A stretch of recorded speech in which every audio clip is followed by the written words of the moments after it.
Welcome back, Sports Tonight on Channels Television. Remember, you can be part of the program. You can talk to us on Twitter, Channels_Sports, Facebook, Channels Sports. Taking a look at what's going down in our world of sports, particularly as it concerns football development in Africa. Philip Chiyangwa just talked to us on the development of the game in Africa, talked about the new CAF, what their focus has been, and Nigeria at the World Cup. Alfred, another important point he made about CAF is that said the zones are now getting money. I mean, for the teams, it started with the teams going to the World Cup. Yeah.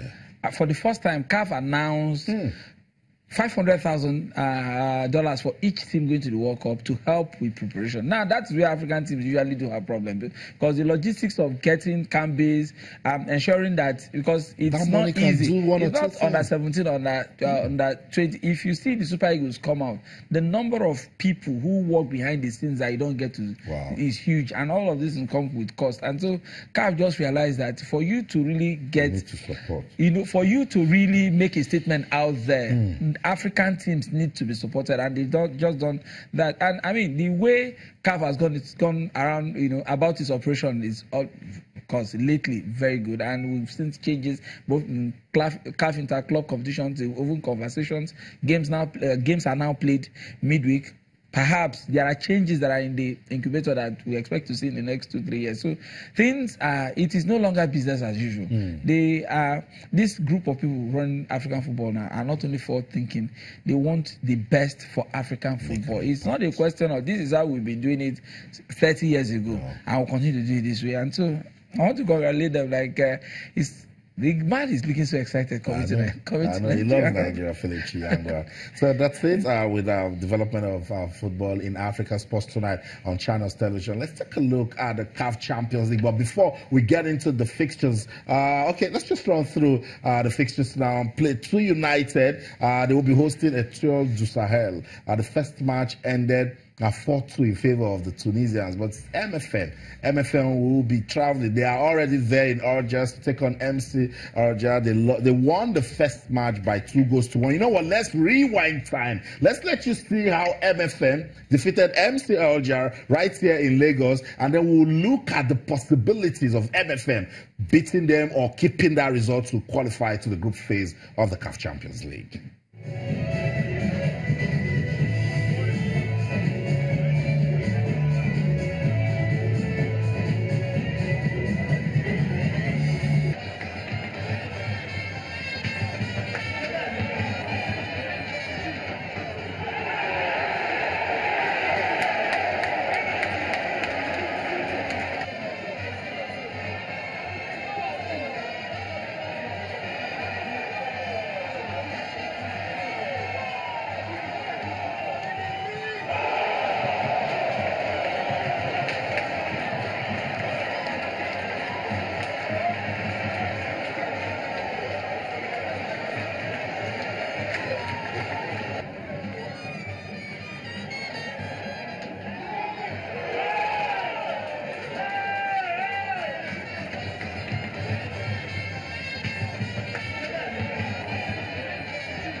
So we needed to show you that once again. Stunner of a goal scored by Mansour Bashiru. He scored it when the fans were already going back home. People were saying, look, no more hope. It's going to end 1-1. And then it produced that.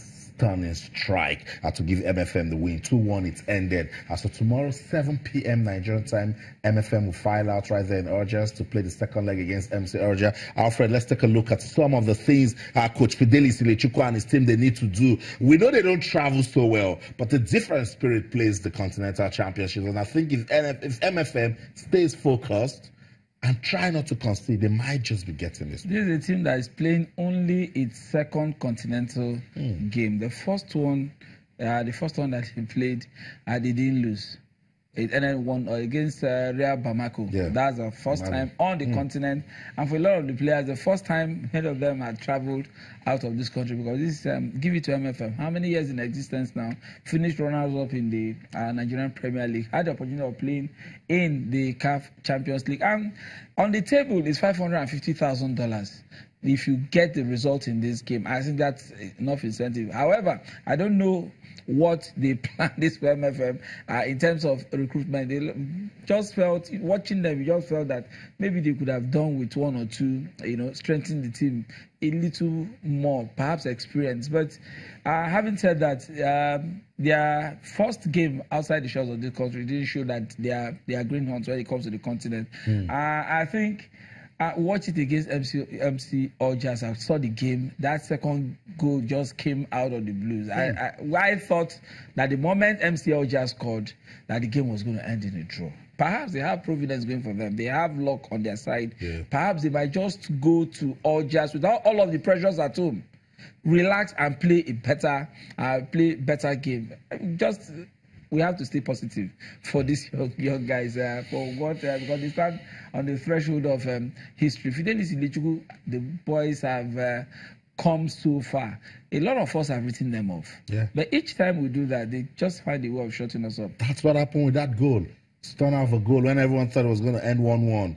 They produced that. So that's what it is. MFM will get into that second leg with a 2-1 victory. They need to hold on to it.